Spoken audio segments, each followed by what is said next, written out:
नमस्कार, मैं हूं अंकुर और आप देख रहे हैं सत्य हिंदी का न्यूज बुलेटिन। एक नजर अब तक की सुर्खियों। नीतीश कुमार सरकार में मोदी के साथ हैं, लेकिन सारे फैसलों पर मोदी के साथ नहीं दिखते हैं। अब ये एक देश एक चुनाव के विधेयक पर भी जेडीयू ने विपक्ष के साथ सुर में सुर मिलाए हैं। एक राष्ट्र एक चुनाव विधेयक पर चर्चा के लिए गठित संयुक्त संसदीय समिति की पहली बैठक में जेडीयू और विपक्षी दलों ने कई सवाल उठाए। विपक्षी दलों ने इस विधेयक की संवैधानिकता और संघीय ढांचे पर इसके प्रभाव को लेकर सवाल उठाए। उनका कहना है कि एक साथ एक चुनाव का विचार संविधान और संघवाद के सिद्धांतों के खिलाफ है। भाजपा की सहयोगी पार्टी जेडीयू ने पूछा कि अगर किसी कार्यकाल में सरकारें बार बार गिरती हैं तो इस स्थिति में चुनावी खर्च को कैसे कम किया जाएगा। लार्सन एंड टूब्रो के चेयरमैन एस.एन. सुब्रमण्यन की कर्मचारियों को सप्ताह में 19 घंटे और रविवार को भी काम करने की सलाह की सोशल मीडिया पर काफ़ी चर्चा है। इससे पहले इन्फोसिस के संस्थापक नारायण मूर्ति ने भी कर्मचारियों को हफ्ते में 70 घंटे काम करने की सलाह दी थी, जिस पर कई उद्योगपतियों से लेकर आम नागरिकों ने प्रतिक्रिया दी थी। दरअसल एक इंटरव्यू में सुब्रमण्यन ने कहा कि सच कहूँ तो मुझे इस बात का अफसोस है कि मैं आप लोगों से रविवार को काम नहीं करा पा रहा हूँ। अगर मैं आप लोगों से रविवार को भी काम करा पाता तो मुझे बहुत खुशी होती, क्योंकि मैं रविवार को भी काम करता हूँ। आप घर पर बैठे क्या करते हैं? आप अपनी पत्नी को कितनी देर देख सकते हैं? पत्नियाँ कब तक पतियों को देख सकती हैं? ऑफिस पहुँचें, काम करें। उनके इस बयान के बाद विवाद खड़ा हो गया है। सोशल मीडिया पर उनके बयान का वीडियो वायरल होने पर लोगों के रिएक्शन आ रहे हैं। एक सोशल मीडिया यूजर ने प्लेटफॉर्म एक्स पर तंज कसते हुए लिखा, मैं इंतज़ार कर रहा हूं कि कोई बोले कि हफ्ते में 168 घंटे काम करो। कुछ लोग कह रहे हैं कि जिस तरह पहले नारायण मूर्ति और अब L&T कंपनी के मालिक वर्किंग और लाइफ वर्क बैलेंस की नई परिभाषा बनाने की कोशिश कर रहे हैं, उसका मतलब समझें। वो कहीं ना कहीं नई पीढ़ी के निजी पारिवारिक जीवन को खारिज कर रहे हैं। इनका उपदेश एक खास पैटर्न की ओर बढ़ रहा है। अगर इन्हें आज नहीं रोका गया तो कल ये चालाकी से अपनी बातों को नॉर्मल कॉर्पोरेट वर्क कल्चर बना देंगे। बॉलीवुड अभिनेत्री दीपिका पादुकोण ने L&T के चेयरमैन एस.एन. सुब्रमण्यन की कर्मचारियों को रविवार को भी काम करने की वकालत करने वाली टिप्पणी के लिए फटकार लगाई। दीपिका पादुकोण ने अपनी इंस्टाग्राम स्टोरी पर सुब्रमण्यन के बयान पर निशाना साधा और निराशा जाहिर की। उन्होंने लिखा, इतने वरिष्ठ पदों पर बैठे लोगों को ऐसे बयान देते देखना चौंकाने वाला है। इसके साथ ही उन्होंने हैशटैग मेंटल हेल्थ मैटर्स लिखा है। सुप्रीम कोर्ट ने गुरुवार को देश के हाई कोर्ट्स के कामकाज को लेकर चिंता जाहिर की, जिसमें खासकर इलाहाबाद हाई कोर्ट में मामलों की सूची के संबंध में प्रगति को लेकर नाराजगी भी जताई। जस्टिस सूर्यकांत और जस्टिस एन कोटेश्वर सिंह की बेंच ने ये टिप्पणी उत्तर प्रदेश के विधायक अब्बास अंसारी की याचिका पर सुनवाई के दौरान की। अंसारी ने कहा था कि संपत्ति विवाद से संबंधित उनके मामलों की सुनवाई इलाहाबाद हाईकोर्ट नहीं कर रहा है। बार एंड बेंच की रिपोर्ट के मुताबिक जस्टिस सूर्यकांत ने कहा कि हम कोई टिप्पणी नहीं करना चाहते। कुछ हाई कोर्ट्स के बारे में हमें नहीं पता कि क्या होगा, और ये एक ऐसा हाई कोर्ट है जिसके बारे में वास्तव में चिंता की जानी चाहिए। इस पर वरिष्ठ अधिवक्ता कपिल सिब्बल ने कहा, मैं भी कोई टिप्पणी नहीं करना चाहता, ये बहुत ही चिंताजनक है। महाराष्ट्र की सियासत में लगातार हलचल हो रही है। चर्चा चल रही है कि शरद पवार पार्टी का अजित गुट में विलय हो सकता है और बीजेपी के साथ जा सकते हैं। वो सुप्रिया सुले को मोदी के मंत्रिमंडल में लेने की पैरवी कर रहे हैं। इस बीच अब उद्धव की शिवसेना के नेता आदित्य ठाकरे ने एक बार फिर सीएम देवेंद्र फडणवीस से मुलाकात की है। कुछ दिन पहले भी नागपुर में उद्धव आदित्य ने सीएम से मुलाकात की थी। उसके बाद उद्धव की पार्टी के मुखपत्र सामने में सीएम फडणवीस के कार्यों की तारीफ की गई थी। हालांकि आदित्य ने मुलाकात का कारण दूसरा बताया है। उन्होंने कहा कि आज हमने मुख्यमंत्री देवेंद्र फडणवीस से बातचीत की और विनती की है कि जो वाटर फॉर ऑल योजना है जिसे हम लेकर आए थे उस पर वो वापस अमल करें। पिछली सरकार ने इस योजना को स्थगित कर दिया था।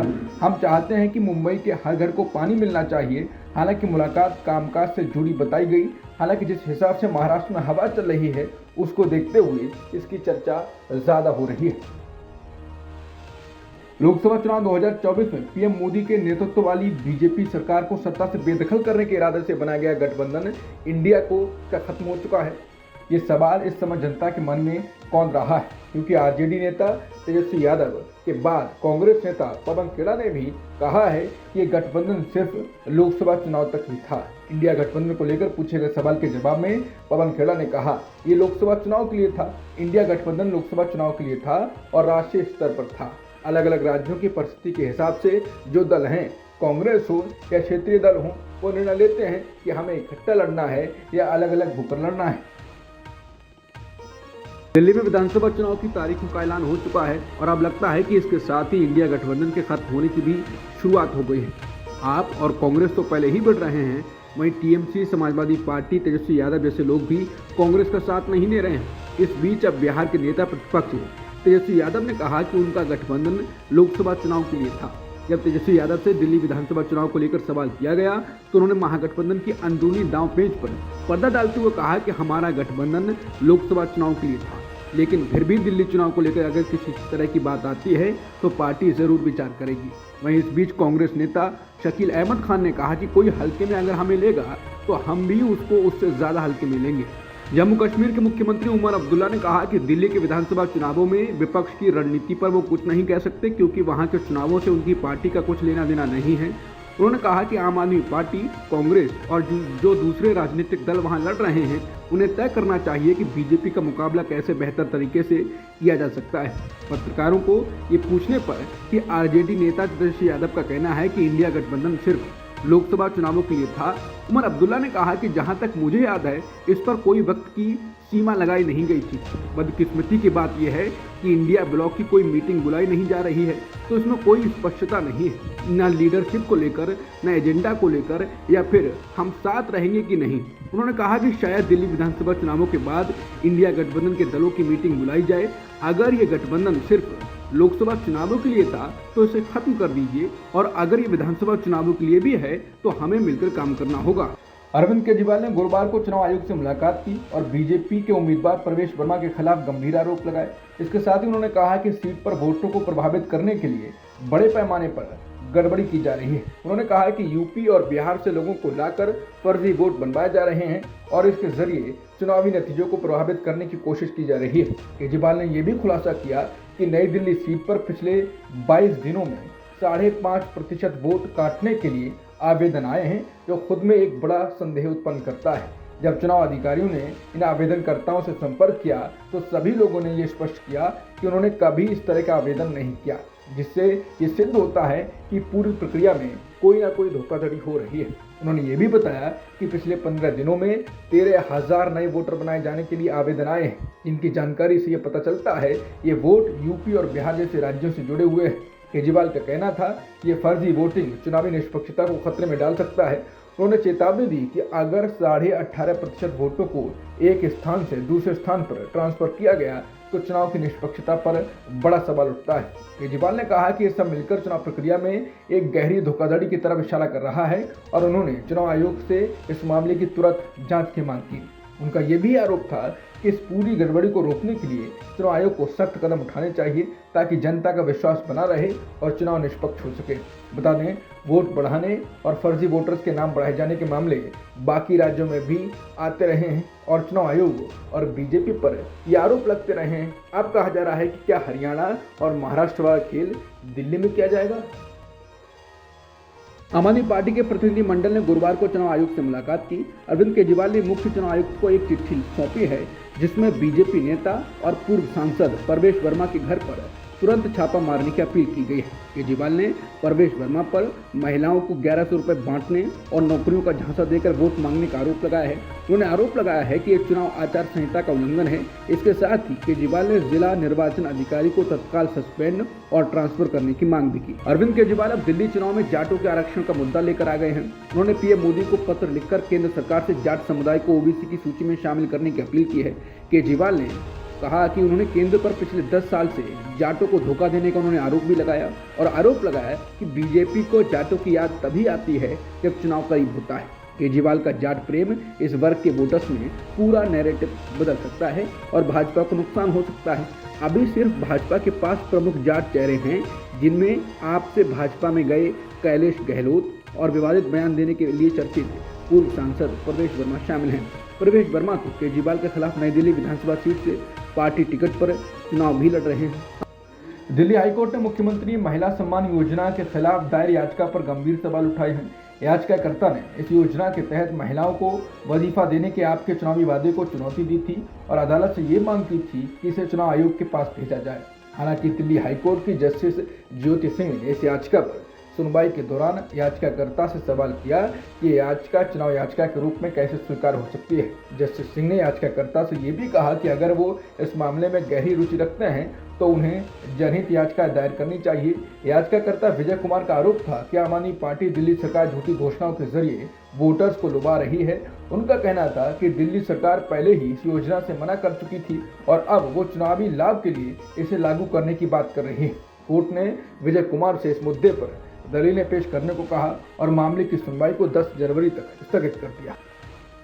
सुप्रीम कोर्ट ने 2023 के कानून के तहत मुख्य निर्वाचन आयुक्त और निर्वाचन आयुक्तों की नियुक्ति प्रक्रिया को चुनौती देने वाली याचिकाओं पर सुनवाई करते हुए कहा कि ये मामला कानून बनाने की विधायी शक्ति बनाम अदालत की राय होगा। हालांकि अदालत ने मामले की सुनवाई 4 फरवरी तक टाल दी है। याचिकाकर्ता एनजीओ की ओर से जस्टिस सूर्यकांत, जस्टिस दीपांकर दत्ता और जस्टिस उज्ज्वल भुइयां की बेंच को बताया गया कि मौजूदा मुख्य चुनाव आयुक्त राजीव कुमार 18 फरवरी को रिटायर होने वाले हैं। अगर अदालत ने हस्तक्षेप नहीं किया तो नए कानून के तहत एक नया मुख्य चुनाव आयुक्त नियुक्त कर दिया जाएगा। साथ ही उनकी जगह भरने के लिए एक और आयुक्त की नियुक्ति भी होगी। बता दें, नए बने कानून के तहत मुख्य चुनाव आयुक्त की नियुक्ति करने के लिए प्रधानमंत्री, एक केंद्रीय कैबिनेट मंत्री और नेता प्रतिपक्ष या लोकसभा में सबसे बड़ा विरोधी दल के नेता शामिल होंगे। मुख्य न्यायाधीश को चयन समिति से हटा दिया गया है। बेंच ने मामले की अगली सुनवाई के लिए 4 फरवरी तय करते हुए कहा वो देखेगी कि किसकी राय सर्वोच्च है। बता दें, मुख्य चुनाव आयुक्त राजीव कुमार के कामों की चारों तरफ आलोचना हो रही है। उन पर सरकार के हिसाब से काम करने के आरोप लगते रहते हैं और अब लोग नहीं चाह रहे हैं कि कोई और आए और वो भी राजीव कुमार की तरह काम करे, इसलिए सारी तिकड़में लगाई जा रही हैं। विश्व हिंदू परिषद के कार्यक्रम में शामिल होने वाले और कथित नफरती भाषण से सुर्खियों में रहे इलाहाबाद हाईकोर्ट के जज शेखर कुमार यादव की मुश्किलें कम नहीं हुई हैं। भले ही संसद में उनके खिलाफ दिए गए महाभियोग प्रस्ताव नोटिस को खारिज कर दिया गया है, लेकिन सुप्रीम कोर्ट की सख्ती अभी भी कम नहीं हुई है। कॉलेजियम द्वारा तलब किए जाने के 3 सप्ताह बाद भारत के मुख्य न्यायाधीश ने अब इस मुद्दे पर इलाहाबाद हाईकोर्ट से नई रिपोर्ट मांगी है। तो सवाल है कि क्या उनके खिलाफ कोई जांच या कार्रवाई जैसा कदम उठाया जाएगा। बता दें, जस्टिस यादव ने कहा था कि ये हिंदुस्तान है और ये देश बहुमत की इच्छा के अनुसार चलेगा। जज ने मुस्लिम समुदाय के खिलाफ विवादास्पद बयान दिया और कहा कि बहुसंख्यकों का कल्याण और खुशी दूसरों की इच्छाओं से ऊपर है। कठमुल्ला जैसे शब्दों का भी इस्तेमाल किया। किसान नेता जगजीत सिंह डल्लेवाल का आमरण अनशन आज 45वें दिन जारी है।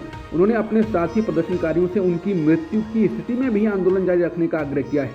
अपने करीबी साथी काका सिंह कोटड़ा को दिए एक मार्मिक संदेश में डल्लेवाल ने कहा कि उनके पार्थिव शरीर को विरोध स्थल पर रखा जाए और किसी अन्य नेता द्वारा उपवास जारी रखा जाए। कोटड़ा ने कहा कि अनशनकारी नेता ने किसी से मिलने से इनकार कर दिया है और उनसे तथा अन्य नेताओं से आंदोलन की ओर से अधिकारियों से बातचीत करने को कहा है। कोटड़ा ने कहा कि जज नवाब सिंह की अगुवाई वाली सुप्रीम कोर्ट द्वारा नियुक्त समिति से मुलाकात के कुछ घंटों बाद उनकी हालत खराब हो गई। पंजाब और हरियाणा के बीच स्थित शंभू बॉर्डर पर किसान अपनी मांगों को लेकर डटे हुए हैं।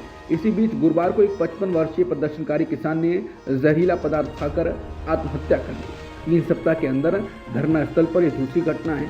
बता दें कि धरना स्थल पर किसान ने जहरीला पदार्थ खा लिया था। हालत गंभीर होने पर किसान को अस्पताल में भर्ती कराया गया, जहां उनकी मौत हो गई। मृतक किसान का नाम रेशम सिंह है। यूपी के लखीमपुर खीरी में कथित तौर पर पुलिस कस्टडी में एक युवक की मौत हो गई। परिजनों का आरोप है कि पुलिस की पिटाई से युवक की तबीयत बिगड़ी, समय पर इलाज भी नहीं मिला, जिसके चलते उसने दम तोड़ दिया। मौत के बाद जबरन पोस्टमार्टम करवाया गया। इतना ही नहीं, पोस्टमार्टम के बाद जब प्रदर्शन करने जा रहे थे तो लाठीचार्ज कर खदेड़ दिया गया। वहीं जब शव का अंतिम संस्कार करने से इनकार किया गया तो घर आकर पुलिस के अधिकारियों ने हड़काया। इसका वीडियो सोशल मीडिया पर वायरल हुआ। रामचंद्र मौर्य की मौत के बाद ग्रामीण जाम लगाने जा रहे थे, तब इंस्पेक्टर ने जेल भेजने की धमकी दी। इंस्पेक्टर दयाशंकर द्विवेदी ने ट्रैक्टर सवार को धमकाते हुए कहा कि तेरे ऊपर 307 लिखूंगा, साले गैंगस्टर बना दूंगा। इंस्पेक्टर ने जेल भेजने की धमकी दी। बता दें, योगी की पुलिस का ऐसा रवैया चर्चा में रहा है। बता दें, सोमवार रात अवैध शराब बनाने के आरोप में पुलिस ने रामचंद्र मौर्य को गिरफ्तार किया था। हालांकि बताया जा रहा है कि रामचंद्र जंगल में लकड़ी बीनने गए थे। वहां पर मझगई और निघासन की पुलिस पहुंची। वो साइकिल पर लकड़ी के गट्ठर लाद रहे थे, लेकिन पुलिस ने उन्हें गिरफ्तार कर लिया। हिरासत में रखा गया, जहां तबीयत तेजी से बिगड़ गई। परिजनों ने दावा किया कि बाद में पुलिस उन्हें स्वास्थ्य केंद्र लेकर गई, जहां उन्हें मृत घोषित कर दिया गया। हरदीप सिंह निज्जर हत्या केस में जस्टिन ट्रूडो सरकार को झटका लगा है। कनाडा के सुप्रीम कोर्ट ने मामले में चारों आरोपियों को कानूनी सुनवाई लंबित रहने तक जमानत पर रिहा कर दिया है। मीडिया की रिपोर्ट के मुताबिक 4 प्रतिवादियों में से 3 वीडियो के माध्यम से सुप्रीम कोर्ट के समक्ष पेश हुए, जबकि चौथे का प्रतिनिधित्व वकील ने किया। अब तक की खबरों में इतना ही। बाकी खबरों के लिए बने रहिए सत्यहिंदी.com के साथ।